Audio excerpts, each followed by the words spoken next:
Welcome to She Persisted. I'm your host, Sadie Sutton, a 19-year-old from the Bay Area studying psychology at the University of Pennsylvania.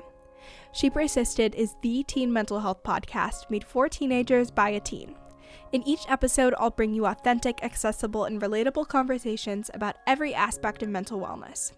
You can expect evidence-based teen-approved resources, coping skills, including lots of DBT, insights, and education in each piece of content you consume.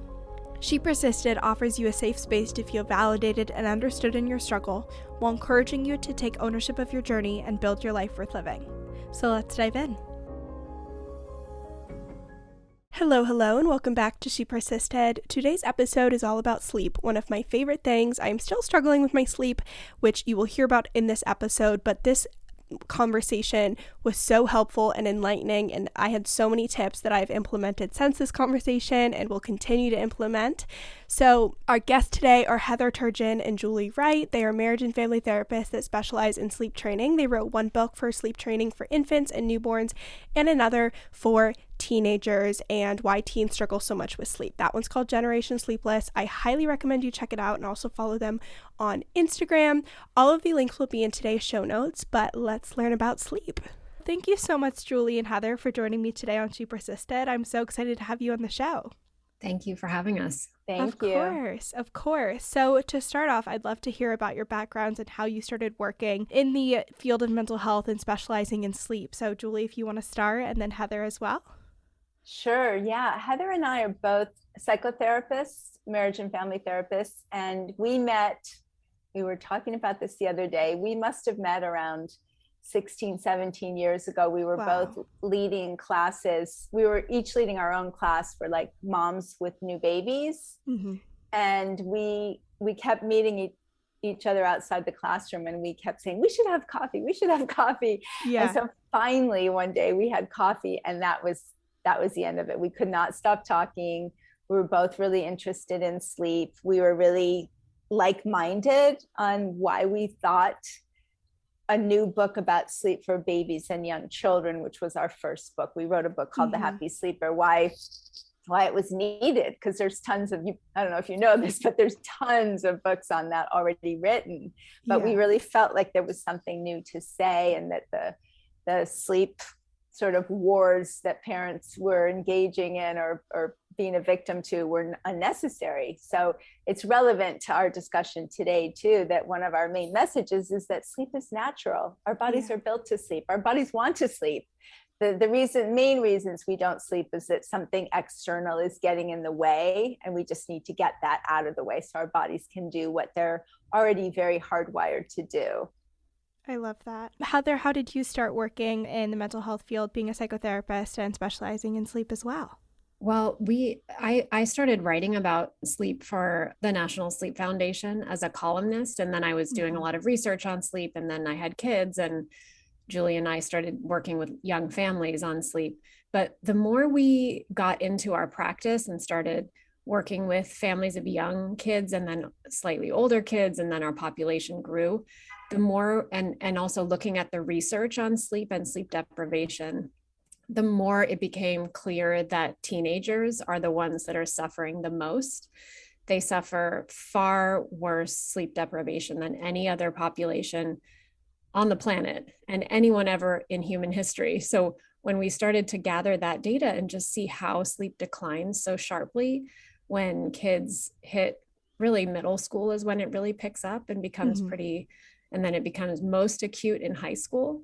Yeah. And it's happening all over the globe. And, we just felt like, oh my God, we have to write this book. Baby sleep is easy. Yeah. It's teenagers that really need the help. Mm-hmm. Why do you think it is that there's such a sharp decline? I remember anecdotally experiencing that, where I got to middle school and it wasn't that it was like cool to not be sleeping, but I was like, there are better uses of my time. I can text my friends. I can be on FaceTime. Like it almost felt like it was like a secondary thing that I had to do. And the priority was schoolwork. It was connecting with other people. And that was definitely around like middle school, high school that came up. And even into college, it's still something where it's like, well, I have an assignment due. I have something that I have to have ready at 8 a.m. the next morning when I show up to class. So why do you guys think that is, that teenagers do experience that decline universally?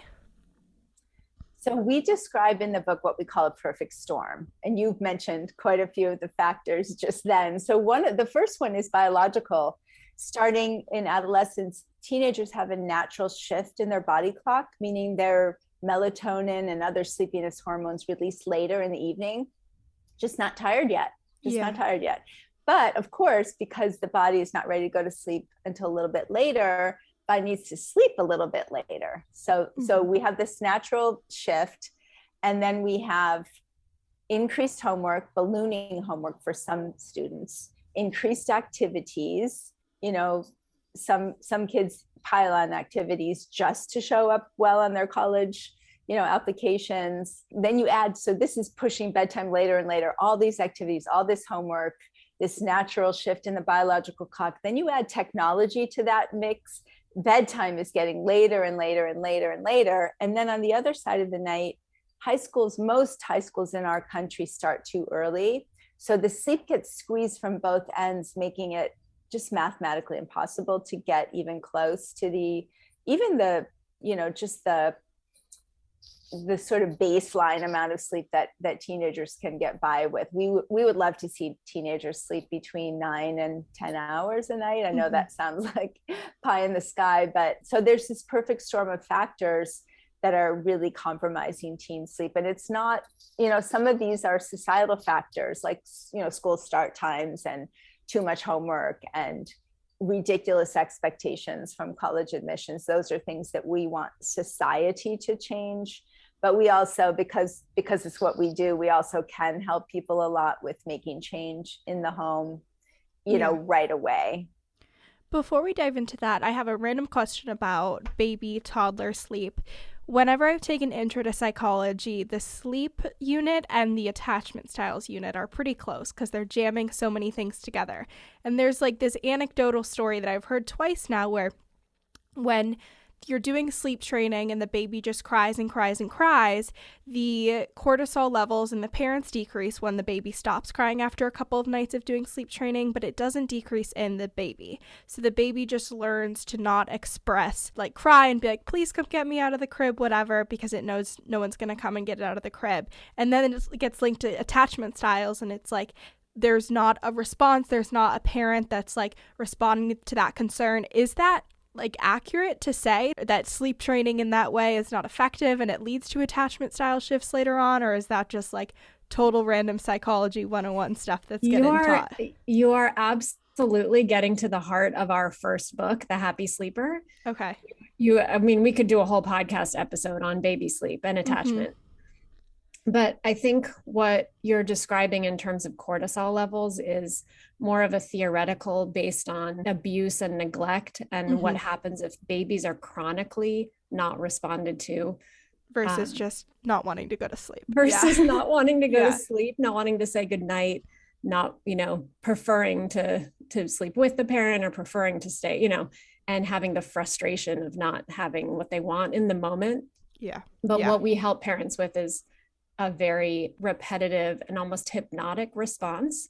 So we never have parents not respond to the baby, but we have them respond in a really predictable way so that the baby goes, oh, okay, I get it. This is what we're doing. Yeah. Okay. So interesting. So random question I had. So interesting. Yeah, we have the parent respond in such a predictable way that the baby is not happy for sure. Yeah. They protest, but what they never feel is I'm wondering where you are. Now I'm getting worried. Now I'm getting fearful. So we keep them far away from the worrisome emotions. And just after a while, they know you're there because you respond in this pretty frequent way. And it's almost like they get mad because they know you're there. Yeah. But it's different from the kind of what you're talking about in true, what was called like cry it out approaches, where people just, where their parents are told to just shut the door and not go in. And we wrote the book because one of the main reasons we wrote the book was we really wanted parents to know that there was a way to get the child sleeping independently that did not involve anything even close to that. Yeah. So we touched a little bit on sleep deprivation and how that's not a great thing to happen and there are consequences for that for teens. What happens when we don't get enough sleep, whether it's just like chronically in high school, you're getting 1 to 2 hours less versus on the other end of the extreme when you're pulling all-nighters and cramming for exams and really disrupting your sleep schedule? Yeah. So, well, the average amount of sleep that a high schooler needs is it ideally would be 9 to 10, but we say 8 is adequate. And that's because under 8 hours a night, you start to see correlation with a lot of negative effects. So the risk of depression goes up, anxiety, stress hormones, or the body goes into a stress response when you're low on sleep. But the average high schooler gets about 6 hours a night. So we're talking about 2 to 3 hours chronically of sleep deprivation throughout the course of the week, piling up to, 12 hours by the end of the week. And that level of sleep loss, there's so many things that it does. One is that while you're awake, your brain releases a lot of byproducts of activity. So that's like waste or toxic buildup in your brain. Mm-hmm. And then when you fall asleep, this kind of cleaning mechanism gets turned on, and it starts to wash that waste away throughout the time that you're asleep. So when you don't sleep enough, essentially you've got waste buildup in your brain that is not properly, cleansed out. And that kind of makes sense, right? When you think about how you feel when you are sleep deprived, it's like foggy and you're sick. You almost feel sick, right? And that really, for me, that's kind of like an aha moment of, wait a minute, that's how it feels to be sleep deprived. So imagine that in a chronic way over the course of the week. So the risk of, kids who sleep 6 hours a night are twice as likely to have symptoms of depression. It really changes the lens that you see the world through. So you're more likely to have a negative assumption about, somebody does something, you're more likely to interpret it in a negative way. You're more likely to feel hopeless about the future and just not feeling like the creative juice of, I can solve this problem, I can do this. Yeah. So the ties to mental health are just, there are so many. Julie and I really feel strongly that if we could get teens more sleep, it would go a long way towards solving the mental health crisis that we hear so much about right now. Yes, sleep also helps with processing emotions through dreams. When we dream, our brains consolidate positive memories and sort of dampen down more negative memories. And when teenagers have to wake up, hours before their bodies want to wake up, the sleep they most miss out on is dream sleep. So they're missing out on this really important emotional processing, filtering things out, organizing. There's so much that happens during sleep, how memories are formed and how memories are stored. So we forget things more easily when we don't sleep well. Yeah, it makes me think of the Inside Out, where they're cataloging all the memories. Some are going to long term, some are going to core memories when you're sleeping. That's exactly it. Yeah. I love it. Yeah. I think that's so interesting, and anecdotally from my own experience, there are so many things that you're mentioning that were true. When I was in residential treatment, one of their biggest priorities at the beginning was to get my sleep back on track, because I was I was a major insomniac. I would just sit in bed and read all night. I couldn't fall asleep. And then I would just nap all day because I didn't want to engage. I was tired. I was lethargic from the depression, and I was isolated. And so there was this double issue of not being able to fall asleep and then sleeping way too much during the day. And as soon as I was able to get a consistent night routine down where I could go to bed at a reasonable time and then get up in the morning and have somewhere to go and have that sense of purpose and go to therapy during the day, it was night and day. And it was really quickly that I saw a decrease in how intense my suicidal thoughts were, how frequent they were, whether I was waking up feeling depressed or if I just maybe felt a depressive moment throughout the day. And so that is something that now I'm always paying attention to. And it's funny, I notice if we have an early wake up when my family and I are traveling, there's been times at the airport and I'm crying. I'm I just want to go to sleep. I'm so emotionally vulnerable because it's something I'm so sensitive to and work so hard to prioritize. But as a teen, as a college student, it can be so hard to do that based on those societal pressures you guys mentioned. I would love to dive into what your tips are, that things that people can change, things people can prioritize and shift to get better sleep? I know there's the basic things that you always are like, less electronics, don't be in bed, minimal naps, but I'd love to hear what you guys recommend and the research of why those things work. Well, there's a lot to say. One of the places to start is to try to make, and I think you experienced this in your treatment, is what we know about the internal clock and our circadian rhythms is that our bodies love regularity. Doesn't seem too cool or seems kind of boring to be a super regular person, but our bodies really love it. Mm-hmm. So even as a college student, if there's any way you can organize your classes so that you get up at the same time each day, and from that wake up time, you figure out your bedtime. So I don't know, if you say you have to get up at 8 o'clock, we'd love for you to get in bed, maybe around 10:30, 10:45 and fall asleep close to 11. That would be amazing. Mm-hmm. And then what happens to help you fall asleep more easily at 11 in that scenario would be to get up every morning at 8, even on the weekend, as close as you could. Yeah, that's what I was going to ask, like your thoughts on teenagers that will just like sleep till 3 p.m. on the weekend, and it feels like it like catches up to you, that sleep deprivation. Yeah, it feels a little good in that moment, but what happens is you need to be awake a certain amount of time in order to fall asleep. That's why you couldn't fall asleep before. When you were sleeping during the day, you were really sabotaging your ability to sleep at night, because it was this sort of cycle where you slept during the day. So in order to fall asleep in our little scenario at around 11, getting up at 8 helps your body be awake long enough. See, when we're awake, pressure builds. And you have to build up to a certain level of pressure to fall asleep. So when you combine that with a regular bedtime, and then also we combine that with what we call a wind down and a bedtime routine. I know that sounds like something you do with babies, but we think that all people could really use them. It's really one of our favorite sleep scientists says, you shouldn't go to bed like you're landing a plane. Yeah.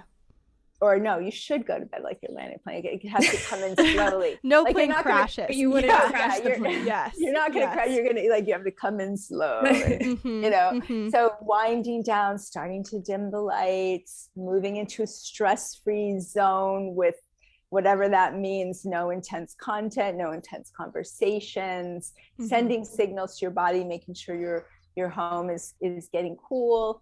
And then moving into a bedtime routine that ideally doesn't include, phones or close held electronics. You can watch a TV show from a distance or read a book, or we like to replace technology with fun, pleasurable things so that you're giving yourself a nice routine. Maybe you take a warm shower, which helps you fall asleep, but having a routine that you really look forward to so that you have this little sort of prelude to sleep. And then when you get into bed, it's much easier to fall asleep if you do all those things. Today's episode is brought to you by Sakara. Sakara is a nutrition company that focuses on overall wellness, starting with what you eat. They have plant-based, gluten-free, non-GMO meal delivery services, as well as wellness essentials that you can buy online. My two favorite things that I recommend getting are their detox drops. They are little chlorophyll drops that you can add to your water. They don't add a taste, but you get all the benefits of chlorophyll. It's a super easy thing to add to your routine. My other favorite of theirs is their lunches and breakfast. Their lunches are mostly bowls and salads, and they are ready to go, delivered to your door for the week. So you don't have to worry about prepping a lunch or cooking something if you're at home. You have your salad ready to go, and they're delicious with the best of the best ingredients, and they taste amazing. Their breakfasts are also so good, so easy, especially if you have a really rushed morning routine, you're on the go, heading to school, work, whatever it is. Highly recommend checking those out. So if you want to check out Sakara, you can use the link in today's show notes, or use code EXOSADIE at checkout for 20% off your first order. Again, code EXOSADIE at checkout for 20% off your first order of meal delivery and wellness essentials. If people are struggling with insomnia, what is your advice there? Do you just kind of not sit it out, but lay it out, count sheep? Are you supposed to get out of bed, then try to do the whole routine again? Do you just write off the night and kind of wait until morning? What's your advice there? Yeah, it really depends on where the insomnia is coming from and how many nights and what's going on during the day. We really try to get people to think about the daytime and how it affects your nighttime, because like Julie was alluding to, people think that sleep starts when you get into bed and when you get out of bed, and that's really not true. Sleep, the chemicals for sleep are being sort of the stage is being set all day long. So if someone has insomnia, and the most common sleep issue for teenagers definitely is difficulty falling asleep. That's absolutely the most common thing that teenagers struggle with. And that's partly because what Julie said about the shifted biological clock. So the main thing that we get teens to do is wake up at the same time on the weekends. Don't sleep in more than 1 hour. That's ideal. So if you are so sleep deprived that you have to sleep in 2 hours, do that for one day during the weekend, but not two. So don't, Saturday you could sleep 2 hours past your regular wake up time, and then Sunday just 1 hour. And then go outside, even through the clouds on a cloudy day. The sun is 1,000 times more powerful than your indoor lights. And it has, we could go into detail on why, but sunlight presses go on the internal clock. So it's a timing cue that tells your brain, okay, the day has started. Now get ready for the night to come. So it's amazing what your brain is telling you in the morning has to do with your nighttime sleep. So get 5 to 10 minutes of sun, even if it's cloudy, it's really intense sun. And I think those two pieces of advice for teenagers are sometimes, and the cutoff of caffeine. Like that was another question. Like, what time around are you? Okay, perfect. Around 2. It just depends. The half-life of caffeine is way longer than most people think. So if you're really having trouble falling asleep, the waking up within an hour of your morning wake up time, 5 to 10 minutes of sun, and 2 p.m. cutoff for caffeine, along with that wind down that Julie was recommending, is going to do a lot. And then if you're lying there, I think what you're wondering about is like, if you're lying there, what do? Do you get up? And I just think, sometimes I think if I can't sleep, I think to myself, my body will take care of this later. Like I don't have to worry. I try not to worry about it, because that's definitely, I don't look at my phone, and I don't have a clock that I can see the numbers on, because I don't want to track it. I don't want to know. I don't want to know what time it is. Just live in ignorance is bliss. Like you don't know what time it is. Don't stress. Your body is so smart at making up for lost sleep. Just think about it like, oh my God, tomorrow night I'm going to sleep extra well, because your body's really smart. I mean, I think you know this, but one of the hardest things about insomnia are the negative thoughts. Yeah. And then you like stress yourself out more about not getting enough sleep, which makes it harder to fall. It's like a cycle. Yeah. It's a cycle. So, some people, everybody has their way. Some people do better by getting up and, sitting in another room and reading until they feel sleepy, making sure you're not, again, on a close held device or doing anything stressful. Another thing we write about in the book is using what we call passive distraction. So lying in bed and maybe listening to a not super interesting podcast or something like that, something it has to be diverting enough to take your mind off your sort of monkey brain thoughts. I like listening to The Office. That's what I'll do. I call it like my personal podcast, because I've seen it like 6 times. So it's like there's no like what's happening next. I just am listening to like Michael Scott making terrible jokes, and I'm like, good night. And it's just entertaining enough to like engage you. Yeah. But I like put the phone down, laying there, one AirPod in, waiting to go to sleep, listening to the bad jokes. And it helps, right? It does. It really, really does. Julie, what's your passive distraction, Julie? Is it PBS? Well, I feel bad saying this because it's a podcast that I really do love, but like Sadie, I've listened to a lot of the episodes a lot. So it's this podcast called How I Built This. So I choose one I've already heard, and they're long, and I love them. So I listen, and I fall asleep so fast. Yeah. When I use a passive distraction like that. I mean, it's really sometimes overwhelming to try to just use pure meditation, which has the same goal to push your perseverative thoughts out of your mind. So using passive distraction, if you're struggling, is really, really helpful to some people. There's a ton of podcasts also. The one that I like for like bedtime stories that I never would like label myself is I love a good bedtime story. Like when I was younger and being read to, I was like, I just want to read it myself because I can get through the material faster. Like I would get bored. And even now with audiobooks, I'm like trying to get back into it, but it's like, I just want to read it because it's faster than listening to it. But there's a podcast called Welcome to Night Vale.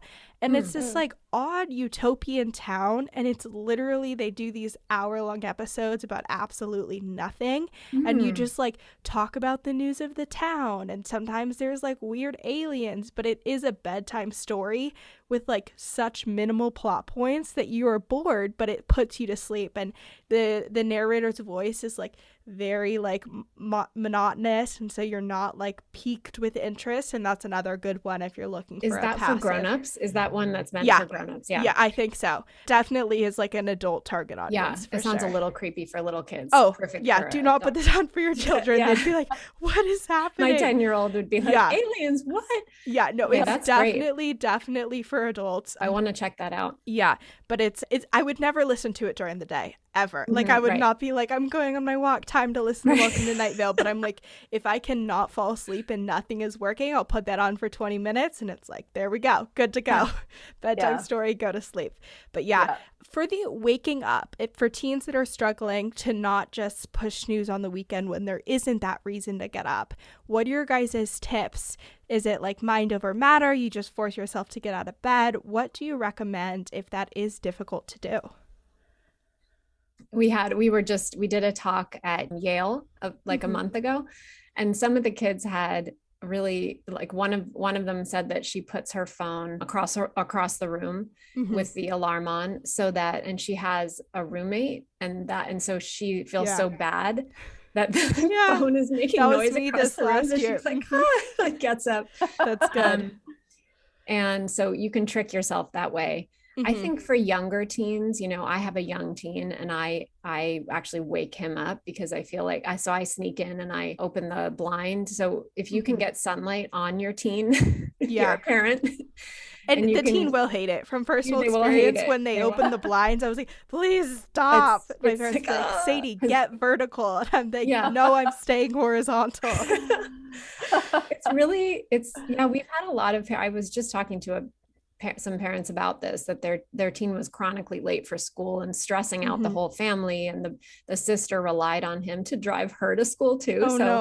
And no one could get him out of bed in the morning. And it's, so you can do things like pull the blinds, if you have, you don't snooze, because snooze is really not good quality sleep and it can make you groggier. So putting the alarm across the room is probably a better idea, or just enlisting the help of your family, or like I let the dog in sometimes to jump on my son. That's smart. Yeah, that's good. But it usually has to do with not being able to fall asleep, right? I mean, it's and also talk to your school. You have to tell your school board that it's not acceptable to have school start at 7:45. That's the other piece. So.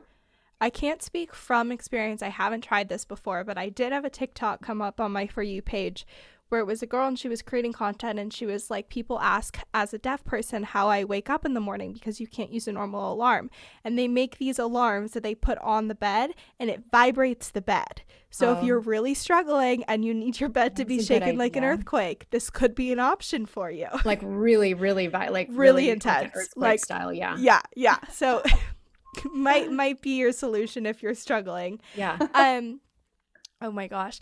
But we did touch briefly on naps. I know it's kind of like mixed feelings. Some people are like, if you keep it under 30 minutes or an hour, it's okay. What are your guys' thoughts there? Yeah, you're on the right track there. Not only should naps be fairly short, I think it's, Heather's like between 10 and 30 minutes is ideal. The other thing you want to make sure is that it's not too late in the day, for the same reason that I was describing earlier. If you nap too late in the day, it's going to push your bedtime, because that pressure will not have time to build up so that you can fall asleep. So, it's probably not as relevant in college, or it might be if you have a particularly late night. But for high school students, often it's impossible for them to get the sleep they need. So we have this sort of vision of a nap room for high school students where they can go at like 1 or 2 o'clock. Which for some people is like the math class. Right, exactly. Which was me. Exactly. I used to fall asleep in biology. But yeah, I mean, these things we're talking about, difficulty waking up in the morning and sleepiness during the day, these are signs of sleep deprived kids, This is what we're hoping to work against is that struggle at being, ideally we sleep and wake up naturally. That's an ideal world, or at least it's not so hard to wake up. And ideally we don't feel so sleepy during the day, but before we get all the societal change to happen, taking a nap is can be helpful to some people, as long as it's not too long or too late. Yeah. If you guys could give like a perfect day that's optimizing for sleep hygiene, like what time are you exercising? What time is your last meal? When is your cup of coffee? What time are you shutting off electronics? How would you set up your schedule? I guess if I can think about, a younger high schooler who would need to wake up, it's all kind of based on when they have to get up for school. So let's just suppose that they have to wake up at 7. That's a pretty good, healthy, reasonable time to wake up. Most would prefer to wake up around 8 or 9, but until we get high schools to start at, 10 a.m. I had friends that would do like 0 period and they were like starting at 7. Yeah. Oh yeah. It's like, I could never. Well, that's the thing, is that's such an extreme, and it definitely happens all over the country. So, but let's say in a kind of healthy world where they wake up at 7 and they, get some sun or some cloudy sun, and go to school and actually see the sun come up. And don't see the sun come up, but like experience sun before they get into class, because a lot of kids don't. So getting some sunlight before going into class is really important. And so then exercise is kind of, so I would say cut off caffeine by 2. I mean, hopefully, high schoolers aren't really drinking a lot of caffeine, but I definitely see a lot, having like Coke and things that do really impact your sleep. So cutting that off by 2. And then exercise, it's almost impossible to dictate, because sports practice and dance and things like that are going to dictate. And they go when you late exercise. Sometimes. It's like 9-10 p.m. It's insane. Yeah. So again, if we're talking ideal world, all that would probably wrap by 7, so you could eat dinner and then have wind down time, and then electronics. I think it's reasonable if you're waking at 7 and your bedtime is, let's say 10:30, that's when you turn off the lights. You probably want to have your wind down time, meaning your devices, kind of all your personal devices, go off by, let's say 9:30. You just put your phone, plug it in the kitchen. If you're really trying to protect your sleep, which is definitely, I mean, it's so worth it if you just put that in practice in place and say goodnight to your friends and just shut down your electronics at 9:30, plug it into the kitchen, and then go watch a movie on the couch in the living room, or go write in your journal or do something, and then turn off your light at, let's say 10:30. I love that. And I think it's very reasonable. You definitely have to be intentional and make the commitment to prioritize your sleep. But if it really is important to you, and I think especially once you see what it's like to feel rested and to feel like you have more energy, it's something that you're motivated to do, and it does feel achievable. Today's episode is brought to you by Nut Pods. Nut Pods creamers are plant-based, Whole30 approved, kosher, non-GMO, vegan, and gluten-free, and they have 0 grams of sugar per serving. What I love about Nut Pods is you can stock up on your favorite creamers, and because they're plant-based, you don't have to refrigerate them as soon as you buy them. So I'll get like 3 or 4 containers. I will keep them in my dorm, but not in the fridge, because the mini fridge space is precious. So I will put whichever container I'm currently using in the fridge. The rest will just put in storage. My favorite flavors are sweet cream and French vanilla. They are delicious and they taste like they have sugar in them, which we love. Make sure to get sweetened unless you like unsweetened creamers, in which case they have those as well. And they also just came out with a new oat milk, so I will add sweetened creamer to that. Blend it, is that the right word, with my little like milk frother thingy that I got on Amazon, and it tastes just like a Starbucks sweet cream cold foam. So highly recommend trying their new barista oat milk as well as their creamers. You can use code ShePersistedPodcast at checkout for 15% off your order, or use the link in today's show notes. So code ShePersistedPodcast for 15% off. Check it out. I promise you will enjoy, and it'll just add a little more yumminess to your morning routine. Have you guys heard of Oura rings? What are your thoughts there? I have one, and I have mixed feelings, because every single night I get terrible sleep scores because I get like 1 minute of deep sleep. Like, this has happened multiple times, and I don't know if I should like email and be like, am I really sleeping this badly? Should I get a sleep study? Or it's you're bringing up a really, really good point, but I don't know enough about the technology or how the report goes, like what it looks like to you. Do you see how much light sleep and deep sleep and REM sleep you get? Yeah. How many total hours? Yeah, I will say that I feel like it's accurate in that when I wake up feeling more rested, I do feel like the data reflects that. But I'm generally like, the data shows that I'm chronically not sleeping well, which I think might be accurate. I just didn't have the data beforehand. But like last night, my total duration, this is bad, I'm exposing myself, was 7 hours 17 minutes, but I was only asleep for 5 hours and 38 minutes, and I was awake for an hour and a half, in REM for an hour and a half, light sleep for almost 4 hours, and deep sleep for only 27 minutes. And then it'll like rate your percentages. And then it also shows your like little map thing. Yeah. And how does that relate to other nights that is that an average night, or is that a more pretty standard? It's interesting because I feel like the percentages are all the same, even if I'm sleeping for like 14 hours, which is insane. I'm still getting minimal deep sleep. Like this night I slept for 10 hours and 35 minutes. I was in bed for 12 and a half hours, but I only got 27 minutes of deep sleep the whole night. So I'm emailing my doctor. I will follow up in a future podcast episode. But if you do like having the data and being able to see how different shifts reflect how you sleep, I definitely enjoy it. And if you like to track your steps and stuff, it's great because you don't have to like carry your phone with you.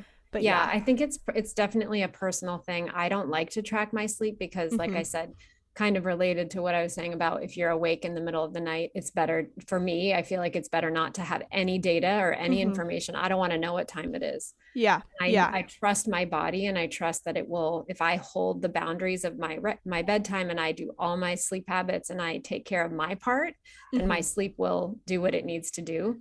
Yeah. But I know, I mean, I think it's, if you find that it doesn't make you anxious and it makes you track like, okay, I got this amount of deep sleep, or I slept this amount, and I can tell because I cut off my caffeine at 2:00 instead of having a Coke with dinner. Oh, I can see where it took me long. You know, you can, if it's helpful in that way. But I would also say that having a smaller amount of deep sleep is normal. I mean, you definitely want to check in with your doctor, but we have more deep sleep at the beginning of the night and less. I have noticed that. Yeah.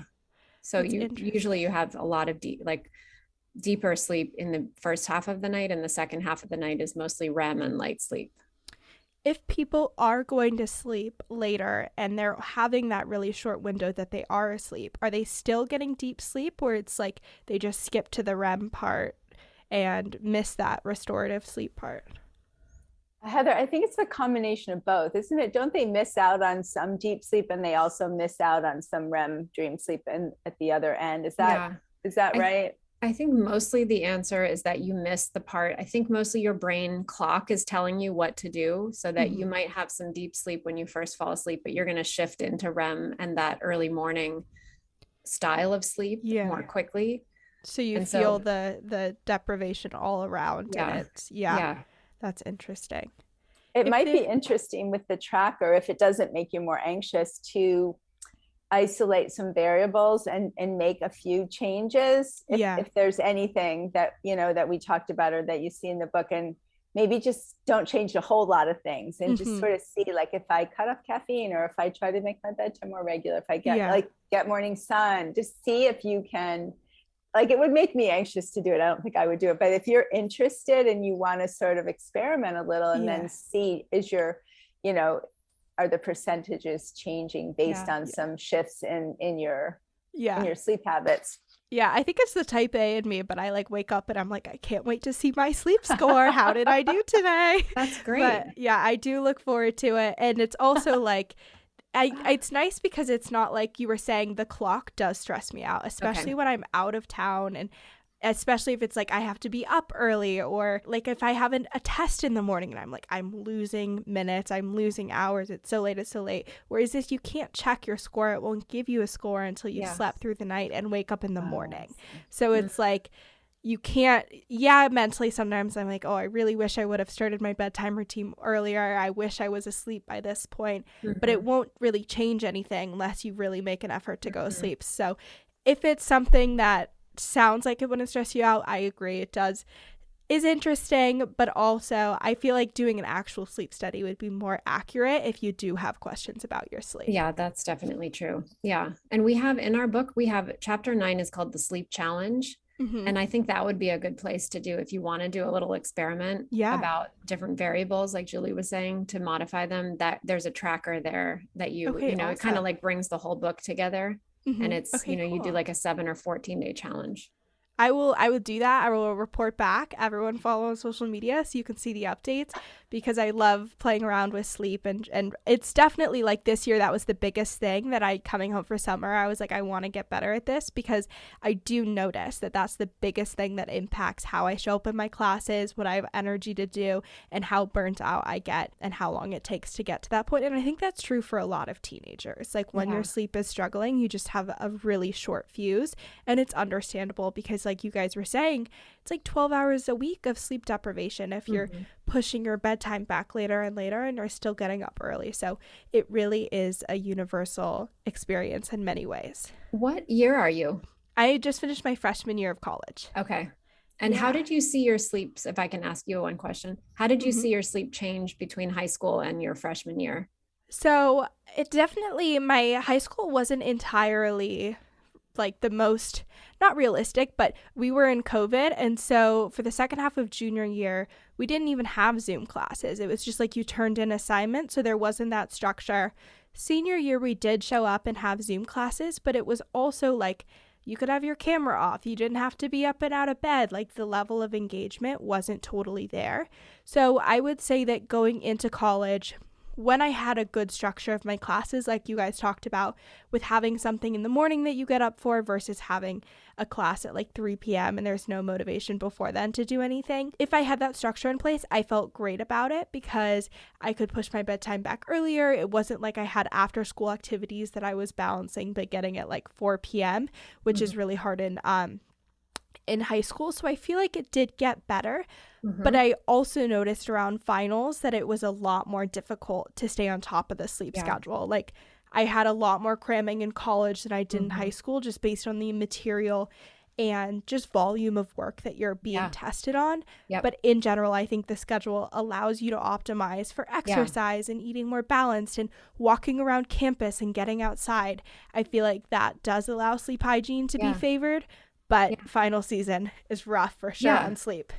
Yeah, that makes a lot of sense. I think in college, you have more control. In high school, I feel like the thing is everyone else is prioritizing your, like everyone's pulling your time. Yeah. You've got so much obligation to other people and it's almost like the grownups are kind of dictating the schedules. Yeah. And in college, you have a lot more control, but you also have you have a lot of responsibility still. Totally. When we spoke at a college, it made sense to me when the students were saying that the most sleep deprived that they was in high school. Yeah. Like towards the end of high school. Yeah. I have seen a lot of TikToks about this, and I've also experienced it myself where you're like, how did I even manage to do that with waking up at 7 a.m., doing 8 hours of school, going to sports practice, still doing homework, studying for a test, doing family dinner. Like it just doesn't feel humanly possible. Yeah. And I do want to say also, like for college students that do feel like you're struggling with your sleep, it's very possible because there's less structure. You have that freedom. So it's very easy to get into a pattern of not sleeping, pulling all-nighters, going out a ton. But if you're prioritizing your sleep, it's simple to set yourself up for success. Like the foundation is there. You have the freedom with your time. You have the opportunities to do these habits throughout the day that you guys mentioned, and it's realistic to implement. I feel like you could help us make sleep cool. I want to try. We're gonna do our best because I love sleeping. Anytime I can sleep, I love napping. I love sleeping in. I am definitely a night owl, but I do love getting into bed at night. So I completely agree with you that it's something teenagers need to be doing more of, and I wish it was more of an intentional priority that they focused on. Yeah, that sleep challenge on TikTok, I think, is the way to go. And I want to do it because I can pull up the data and I'll be like, guys, this is what I tried yesterday. Here's what happened. So I'm definitely going to implement that, especially the week this episode comes out, to share all the tips. And I think it'll be fun to follow along with. Yeah. Yeah. And awesome. Teenagers I think that this is the thing. We think that teenagers want to feel good and feel healthy, and they want to learn about their brains. So many of them are interested, and they really feel the difference, and they want to feel healthy, and they want to feel happy and energetic. So yeah, Yeah, and sleep is something you see the overnight difference. It's not really a pun, but you notice immediately. Whereas like I feel like if you're trying to exercise or you're trying to build a new habit, it takes a certain number of times and routines and days to see a difference. With sleep, if you get a good night's sleep, it's night and day. You immediately feel better. You have more energy. So it's very reinforcing. Mm-hmm. I love that. It's really true. And you're more efficient. Yeah. You can get your work done. You can study. You can remember better. So there's so many things that make all that procrastinating and taking a really long time to do things kind of really improves when you sleep well. You feel like your skin looks better. Your relationships improve because like you said, you're not as short-tempered and you see people in a more positive way and you want to be around people. Yeah. So all the things that teenagers are staying up late trying to achieve, they can actually achieve better and more efficiently if they sleep well. Not only teenagers but young. You're still in our target zone because you're a young adult. Adolescence goes all the way to about 25. So what are your guys' thoughts on the don't go to bed angry, hash out the argument before you go to sleep? I assume the answer would be absolutely not. Go to sleep, recharge, and then come back at it again. But what's your thought on that? What would you say, Julie? Oh, I would say, a lot of people would not be able to fall asleep if they're angry. That's true. Yeah. So I would say don't start talking about anything stressful for 2 hours before bed so you don't get in a fight in the first place. Don't even say it. I'm in my wind down routine. Just pause, pause on the conversation. Yeah. I do that with my family. My sister is such a night owl. Yeah. And if I would say to her, call me at 11 and let's talk. And it's not anything terrible, but it could be something, anything, I'm just like, I can't even talking about the news. You're like, no.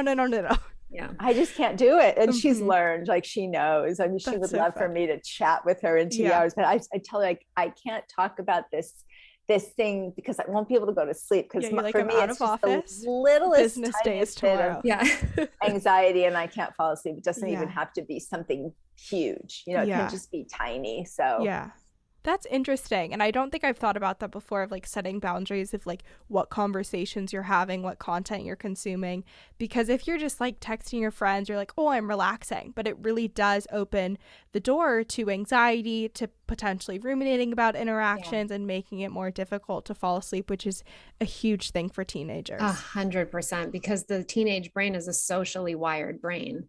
Yeah. And you are primed to wonder what other people are doing. And everyone of all ages is social, but especially teenagers. Mm-hmm. So we call it the sleep bubble in the book, that you really want to create a bubble around your sleep. And it starts with that.